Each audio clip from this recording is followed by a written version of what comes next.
Hey everyone, welcome back to the characteristics of living things. Last video, we discovered all living things respond to stimuli. This video is going to go over the last two characteristics of living things.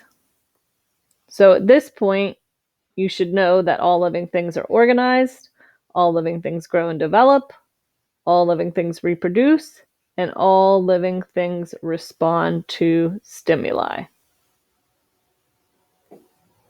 All right, so this next characteristic of living things is a little bit more difficult to understand. So cells and organisms need things just right in order to stay alive. So they need things to be perfect. We call this homeostasis. They need to, if you look at this picture, okay, they need to keep a temperature, an internal temperature, which is a temperature inside the body, around 98.6 degrees Fahrenheit or 37 degrees Celsius, whether it's hot outside or cold outside. That temperature needs to stay at 98.6 degrees Fahrenheit. The body and cells also need a certain amount of water, glucose, which is sugar, sodium, which is salt, and nutrients in their bloodstream. If you need, for instance, if you need more water, you get thirsty and you go and drink more water. And that's all to try and keep this kind of all at the same place. All right. So when you're, this is just an example. And I'm going to use temperature as my example because I think that's a little bit easier to understand than the salt and the sugar. Okay. So we're going to use temperature as our example. So when you're outside environment, oh, whoops, sorry guys, that's on the next slide. So the importance of homeostasis. Why is homeostasis so important? So homeostasis is so important because if the certain conditions inside the body aren't maintained, the cells can't do their job like they should. And if the cells can't do a job like they should, then the organism might become sick or even die. Because remember, cells are the basic unit of structure and function. So they're the basic thing that makes an organism up. All right, so now we're on our example. All right, so when your outside environment becomes too hot or too cold, your body will respond by either sweating or shivering. Or sometimes it will also change the flow of blood inside the body. And all of that is done just so the body can keep that temperature of 98.6 degrees Fahrenheit. Because remember, we need that temperature to stay the same. Now, does it stay at exactly 98.6 degrees Fahrenheit? No, not necessarily, but it's very close to that temperature. All right, so let's take a look at this. Let's break it down. All right, so let's use the example when it's really cold outside. All right, so when it's really cold out, there's this little part in your brain, and it's called the hypothalamus.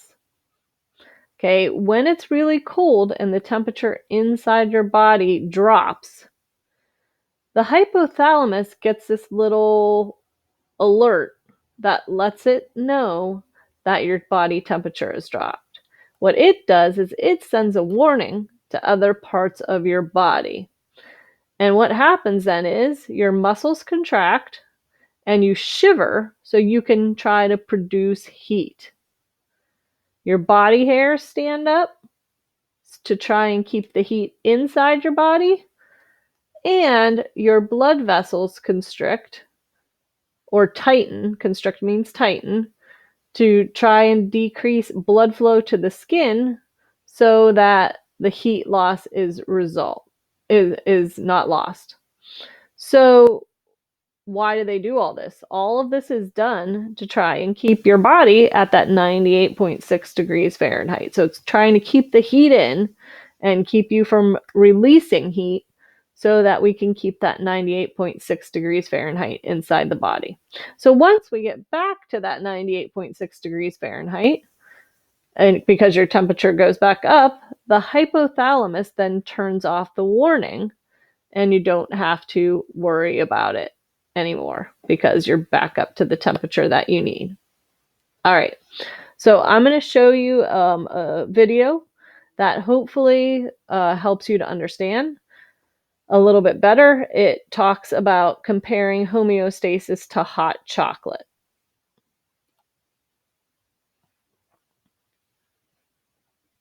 Homeostasis. Ever see your mom make you hot chocolate? Have you noticed what she does when she accidentally drops a little extra chocolate syrup? She adds a little extra milk. Do you know why she does that? Because too much or too little of an ingredient can ruin your hot chocolate. Just like that, too much or too little of something can disrupt the processes in our body. The human body requires a certain amount of water, glucose, salts, etc. Anything beyond the required level is dangerous to our body. In some cases, it can be fatal. Just like your mom who fixed your hot chocolate, a mechanism called homeostasis makes sure everything inside our body stays at the normal rate. If there is too much of something, our body gets rid of it. If there is too little of something, our body will produce it. All right, guys.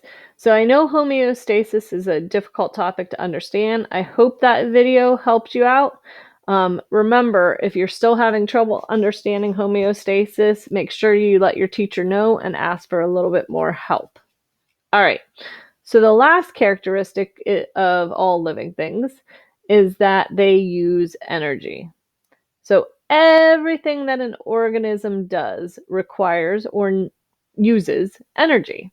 So it could be as simple as reading a book. When you read a book, you're using energy. When you run, you're using energy. Now, something that you probably don't even realize is you even use energy when you're sleeping. Okay? When you're sleeping, you probably don't think about using energy. You definitely use less energy, but your brain still needs to tell your body to breathe. Your heart still needs to beat. So all these things are still happening. So you're still using energy even when you sleep. All right, where do we get energy? Hopefully we already know this answer, but hopefully you've learned this kind of all throughout. Energy first comes from the sun. So all energy comes from the sun. That's where it starts. All right. Then that energy gets passed to the plants, and the plants then make their own food by using that energy from the sun. And then the grasshopper eats the plant, the mouse eats the grasshopper, and then the rest of us get our energy from eating food. But just remember that all energy starts with the sun. Okay, so everything gets its energy starting with the sun. And we're going to go into a lot more detail about this, but later on in the year. Okay, all right, so hopefully this helped you to understand the characteristics of life, and hope you enjoyed the video. And now you should know that all living things are organized, all living things grow and develop, all living things reproduce and respond to the environment and have homeostasis and use energy. So we'll see you next time for the next video, and take care.